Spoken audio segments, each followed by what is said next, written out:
All right, guys, here comes challenge number 2. Are you ready? All right, so in the app.js, when you first downloaded it, we had 3 of these constants at the top, and they just contain a whole bunch of lorem ipsum and randomly generated text. But let's say that this is some content that's in our server and we want to be able to deliver it over to our homepage using EJS. Now, this challenge is about doing exactly that. How can you make this home starting content be displayed inside our homepage inside a paragraph tag?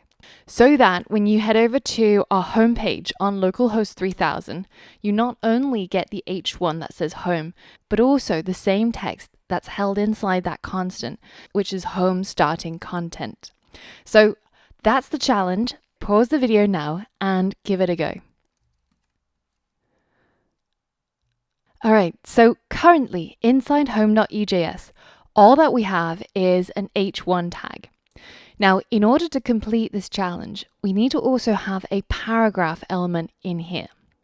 And the text that's going to go into that paragraph element is going to be the text that's inside home starting content. So you'll need to render that variable using the correct EJS tag in order to see the content in this page. So with that hint, and maybe a little bit of Googling around what we just talked about, see if you can complete the challenge now.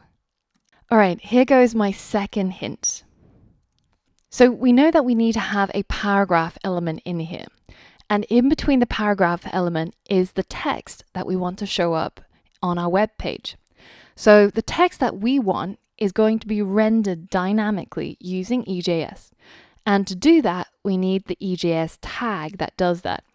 So if we head over to the EJS docs, you can see the tag that we've been using so far, which is the one that outputs the value of a variable into the template. And it's in fact even the one that they show in the header. And in between that tag is going to be the name of the variable that you passed over to the EJS template. So with that hint, see if you can now complete the challenge. Okay, this is hint number 3. Inside this paragraph tag, let's add that EJS tag that we showed you earlier on, the one with an angle, a percentage sign, and then an equal sign.